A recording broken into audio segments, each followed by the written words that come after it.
Why, in an era when mindfulness is more popular than ever, do so many people still feel exhausted and burned out?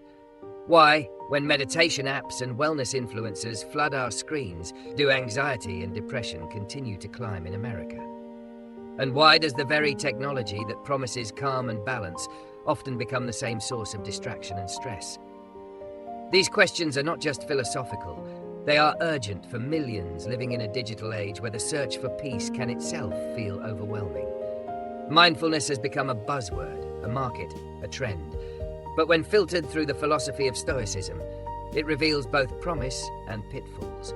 Practiced with wisdom, mindfulness becomes a discipline of resilience. Practiced without depth, it risks becoming another shallow tool in a noisy world. In the United States, burnout is no longer limited to high-powered executives or doctors pulling overnight shifts. It is spread across all demographics. Students report record levels of exhaustion, overwhelmed by digital learning, economic uncertainty, and constant online comparison. Young professionals work longer hours under pressure to stay constantly available, tethered to phones even in their so-called downtime. Parents juggle family responsibilities with endless streams of notifications, emails, and urgent alerts. Even leisure time has been colonized by the digital marketplace, streaming shows, scrolling feeds, endless shopping. The result is not relaxation, but overstimulation. Americans are weary, not because they lack tools, but because they live in a culture that never stops. Enter mindfulness, the movement that promises relief. Borrowed from ancient Buddhist traditions and popularized in secular form, mindfulness invites people to live in the present, to breathe, to notice, to release judgment. In theory, it offers exactly what burnout needs, a way to pause, reset, and restore. In practice, however, mindfulness has often been reduced to quick fixes. Meditation apps gamify calm, tracking streaks like a fitness competition. Corporations encourage employees to meditate, not to heal, but to boost productivity. Influencers sell wellness products under the label of mindfulness, turning presence into profit. The result is paradoxical. Mindfulness, intended to free us from consumerism and stress, often becomes another layer of pressure, another item on the to-do list. This is where Stoicism offers clarity. Stoicism, like mindfulness, teaches presence. Marcus Aurelius reminded himself daily to focus on the task at hand, not the distractions of past or future. Epictetus taught that we disturb ourselves not by events, but by our judgments about them. Seneca warned that we waste life not because it is short, but because we squander it on trivialities. In these reflections, we hear echoes of mindfulness, but with a crucial difference. Stoicism insists not only on awareness, but on discipline. It is not enough to notice the breath. One must also shape the mind. It is not enough to pause. One must also choose wisely what to engage in after the pause. For Americans overwhelmed by digital burnout, this is essential. Mindfulness alone can create moments of calm, but Stoicism turns calm into character, moments into habits, and habits into resilience. Consider the role of technology in this tension. Meditation apps promise stillness, yet they exist on the very devices that create distraction. A person may sit down to meditate, only to check notifications afterward and spiral back into stress. This cycle reveals the risk of depending too much on technology for presence. The Stoics would call this an external, useful, perhaps, but never under full control. True calm cannot depend on an app, a product, or a platform. It must come from within, from cultivated discipline. Marcus Aurelius wrote his meditations not with a smartphone prompt, but with pen and parchment, reminding himself that the mind must always be trained. For digital age Americans, the lesson is to use tools wisely, but never outsource wisdom. Mindfulness, supported by technology, may open the door, but Stoicism ensures we walk through it. Burnout in the digital age is not only about overwork, but also about overstimulation. Humans are not designed to process thousands of pieces of information per day, yet that is the reality of modern life. Every scroll delivers news of crises, tragedies, and conflicts, alongside ads engineered to exploit attention. The nervous system is flooded. Mindfulness offers a pause, but Stoicism offers perspective. The Stoics would remind us that not all information requires our attention, that most events lie outside our control, and that peace comes not from consuming everything, but from choosing wisely. For someone doom-scrolling late at night, mindfulness may slow the breath, But Stoicism reframes the thought. Is this within my control? If not, release it. This reframing reduces not only anxiety but the compulsion to return. Modern mindfulness often emphasizes non-judgmental awareness. This is valuable. It teaches people to observe without instantly reacting. But Stoicism pushes further. Awareness must lead to evaluation. To live wisely, we must not only notice but judge according to virtue.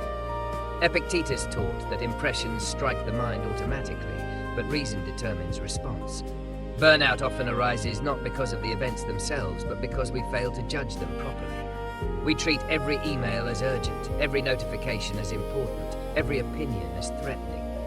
Stoicism helps filter these impressions, reminding us to act only on what matters. In this way, Stoic mindfulness is not passive, but active, not merely noticing, but also directing. The American workplace provides a clear example of how Stoic mindfulness can outperform shallow mindfulness. Many corporations now encourage meditation breaks, framing them as productivity boosters. Employees are told to breathe deeply, then return to the same endless pace. This is mindfulness without wisdom, a bandage on a wound left open. The Stoic approach would address the root, not only breathing, but setting boundaries, prioritizing meaningful work, and letting go of status anxiety. Marcus Aurelius wrote that fame, wealth, and power are distractions from virtue. Applied today, this means refusing to define worth by constant output or digital recognition. It means using presence not to produce more, but to live better. Social media further complicates mindfulness in the digital age. Many use platforms to post about their mindfulness practices, turning presence into performance. Instead of simply meditating, people record themselves meditating. Instead of journaling privately, they share reflections publicly for likes. This paradox fuels burnout because it transforms inner calm into outer competition. Stoicism cuts through this illusion. It teaches that virtue is lived quietly, not broadcast. Marcus Aurelius, ruler of Rome, never intended his private writings to be published. They were reminders to himself, not performances for others. For modern Americans, practicing mindfulness through a Stoic lens means seeking peace without needing to prove it online. It is an inner discipline, not a social brand. This distinction also protects against the commercialization of mindfulness. In the US, wellness has become a billion-dollar industry, with companies selling products, retreats, and experiences in the name of presence. While some are genuinely helpful, others exploit exhaustion for profit. Stoicism warns against this trap. Seneca wrote that a wise man needs little and that peace comes not from purchases but from perspective. Americans caught in the cycle of buying more to feel less stressed can find liberation in this reminder. Calm cannot be bought. It must be practiced. A candle, a cushion, or an app may assist, but none can substitute for daily discipline of the mind. Burnout is also tied to perfectionism, the feeling that one must always do more, be more, achieve more. Mindfulness sometimes addresses this by encouraging non-judgmental acceptance, but without philosophy it risks becoming passive resignation. Stoicism reframes acceptance as active strength. To accept what is beyond control is not to give up, but to focus energy on what can be improved. For a young American professional chasing endless goals, this means recognizing limits, setting boundaries, and valuing presence over performance. Stoic mindfulness is not about abandoning ambition, but aligning ambition with virtue rather than vanity. In practical terms, mindfulness through a Stoic lens looks like this: a morning reflection to set intentions, not just to breathe, but to prepare for challenges. A midday pause, not just to notice sensations, but to ask, what is within my control right now? An evening review, not just to relax, but to examine the day honestly, learning without self-condemnation. These practices combine awareness with philosophy, presence with purpose. Over time, they not only reduce burnout, but build resilience. Stress becomes not an enemy, but a teacher. Anxiety not a chain, but a signal. And burnout not a permanent state, but a reminder to realign with nature. The digital age has created unprecedented challenges for attention and calm, but it has also made Stoicism more relevant than ever. Americans are searching for something deeper than trends, something that outlasts the next app or influencer. Stoicism, like mindfulness, calls us back to presence, but it does so with the strength of philosophy. It offers not just techniques, but principles, not just calm, but character. In a world of noise, this is what we need most. The appeal of mindfulness in modern America comes from its promise of relief. At a time when burnout feels like the default condition, millions turn to meditation sessions, breathing practices, and wellness routines as lifelines. And to be fair, these practices can genuinely help. Studies show that mindfulness reduces stress hormones, improves focus, and lowers anxiety. But the deeper question remains: relief for what purpose? If mindfulness is only about calming down enough to return to the same cycle of overwork and overstimulation, then it becomes part of the problem. It soothes, but does not transform. This is why Stoicism matters. It takes mindfulness beyond relief into reorientation. It asks not just how to breathe through stress, but how to live so that stress does not dominate in the first place. Burnout is not merely a medical condition, it is a cultural condition. It arises from values that prize constant productivity, endless availability, and digital performance. Americans are told that worth is measured in output, that rest must be earned, and that silence is wasted time. Under these values, even mindfulness can be co-opted into productivity culture. Corporations that encourage meditation breaks often do so not to care for workers, but to squeeze more work out of them. Apps that gamify mindfulness turn calm into another competition, counting streaks and minutes as if peace were a high score. The irony is painful. Tools meant to free us become tools of control. Stoicism disrupts this illusion by returning to first principles. Virtue, not productivity, is the true measure of a life well lived. Peace comes not from minutes logged on an app, but from clarity of mind and integrity of action.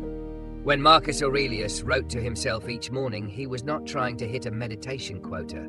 He was preparing his soul for the day. He reminded himself of the hardships ahead, of people who would be difficult, of events that might bring pain. And then he grounded himself in the only thing he could control, his response. This is mindfulness with purpose, awareness directed toward living wisely.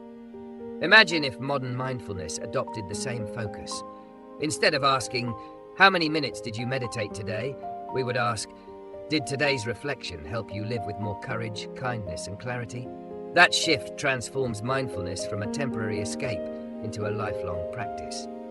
Technology complicates this transformation. Many Americans discover mindfulness through apps, online courses, or digital communities. These tools are not inherently bad. They make ancient practices accessible. But the risk is over-reliance. A person who believes they cannot meditate without an app has already surrendered agency. The Stoics would remind us, calm does not depend on technology. It is always available in the mind. The challenge is to cultivate it. Tools can support, but they must never replace discipline. This distinction is crucial in a digital age where dependence on devices fuels burnout in the first place. To practice mindfulness through a Stoic lens means to use technology sparingly, wisely, and with boundaries, not as a crutch, but as a complement. The culture of constant distraction also undermines mindfulness. Notifications, messages, and algorithms are designed to fragment attention. Burnout is not only about working too much, but also about never resting fully. Even moments of leisure are invaded by screens. Stoic mindfulness provides an antidote. It teaches the value of single tasking, of presence in each moment, of confining attention to what matters. Marcus Aurelius warned against being distracted by trivialities, reminding himself to focus on the work of being human. Applied today, this means turning off notifications, setting limits on screen time, and reclaiming attention from the digital economy. Each act of focus is a Stoic act of rebellion against burnout. One of the most powerful Stoic practices for avoiding burnout is the evening review. Seneca described how he examined his day before bed, asking what he did well, what he did poorly, and what he could improve tomorrow. This is mindfulness with direction. It prevents rumination by giving the mind a clear process. It also reduces perfectionism by framing failure as opportunity, not catastrophe. For modern Americans lying awake at night with racing thoughts, this practice can be transformative. Instead of scrolling through anxieties, they can write them down, reflect, and release them. Mindfulness slows the breath. Stoicism structures the thought. Together, they bring rest. Another area where Stoic mindfulness excels is in addressing fear of the future. Anxiety often fuels burnout because people feel trapped in uncertainty. Will the job last? Will the bills get paid? Will the future collapse? Mindfulness teaches presence, but Stoicism adds perspective. Epictetus taught that fear comes not from events, but from our judgments. He urged students to practice premeditatio malorum, visualizing difficulties before they happen. By imagining challenges, they reduce their power. For modern Americans, this means acknowledging uncertainty rather than denying it. Mindfulness may help them breathe through the fear, but Stoicism helps them prepare mentally for adversity. This preparation builds resilience, reducing the toll of stress. Workplaces are slowly recognizing the value of mindfulness, but without philosophy, efforts remain shallow. Meditation rooms and stress apps are offered, yet the pace of work remains relentless. Employees return from a 5-minute breathing session to overflowing inboxes and unrealistic deadlines. This is like giving someone a cup of water while keeping them in the desert. Stoic mindfulness challenges the system itself. It asks, what values drive this culture? Are we chasing productivity at the cost of humanity? Are we measuring worth in profits instead of virtue? By raising these questions, Stoicism pushes mindfulness beyond personal relief into cultural critique. Burnout will not disappear until values change, and Stoicism provides the framework for that change. Social comparison adds another layer to burnout. Americans are constantly exposed to curated images of success, beauty, and happiness online. Even mindfulness has been commodified into performance, posts of serene yoga poses, filtered meditation retreats, and luxury wellness routines. Instead of calming, this comparison fuels inadequacy. The Stoics dismantle this trap. They remind us that value lies not in others' approval, but in one's own character. Seneca warned that following the crowd often leads to ruin. Marcus Aurelius reminded himself that fame and recognition are fleeting. Practicing mindfulness through a Stoic lens means seeking calm for its own sake, not for likes or validation. It means reclaiming inner peace from the gaze of others. Burnout is also intensified by the modern obsession with busyness. People brag about being busy as if it were a sign of importance. Yet this constant motion erodes well-being. Mindfulness interrupts the motion, but Stoicism redefines the measure of life. Time is not valuable because it is filled, but because it is used wisely. Seneca's essay on the shortness of life reminds us that life feels short, not because it is, but because we waste it on trivial pursuits. In the digital age, this waste often comes through endless scrolling, shallow distractions, and performative busyness. Stoic mindfulness calls us back to depth. It asks us to use time with intention, to live deliberately rather than reactively. In practical terms, Americans practicing Stoic mindfulness to avoid burnout can create daily rituals that balance awareness with wisdom. Begin the morning with reflection, asking not just to notice the breath, but to prepare the mind for challenges. During the day, pause for presence, but also filter impressions. What matters, what does not, what lies in my control. In the evening, review the day honestly, not to judge harshly, but to learn. Use technology sparingly, setting boundaries that protect attention. Embrace simplicity in food, possessions, and routines to reduce overstimulation. Practice gratitude, not as per performance, but as genuine perspective. Each practice builds resilience, slowly rewiring the mind to resist burnout. The deeper truth is that mindfulness without Stoicism risks being consumed by the very culture it seeks to resist. It can become another product, another competition, another digital distraction. But when practiced through a Stoic lens, mindfulness becomes more than calm. It becomes a way of life. It becomes a philosophy of resilience that not only soothes but transforms, not only pauses but redirects, not only relieves but strengthens. And that is what Americans need most in this digital age. Not quick fixes but lasting wisdom, not shallow calm but deep character. The deeper we look at the culture of burnout in America, the clearer it becomes that the problem is not just overwork, but the way we think about life itself. Burnout is the body's way of sounding an alarm, but too often we silence the alarm with shallow fixes. We meditate for 5 minutes, then return to the same endless pace. We scroll through wellness posts, then keep scrolling into stress. We track calm with apps, then grow anxious when we fall behind in our streaks. These patterns reveal that what we need is not just another tool, but a new perspective. And this is where Stoicism completes mindfulness. It provides the philosophy that keeps presence from being swallowed by performance. It transforms mindfulness from a passing trend into a daily discipline of resilience. The Stoics remind us that life has always been noisy, though in different forms. Marcus Aurelius faced wars, plagues, and political betrayal. Seneca endured exile and threats of death. Epictetus was born into slavery and lived with physical pain. Each had reason to despair, yet each practiced calm. They did not meditate to escape reality, but to meet it with strength. They did not practice presence for the sake of productivity, but for the sake of living well. Their reflections echo across centuries. Peace is not found in silence outside, but in discipline inside.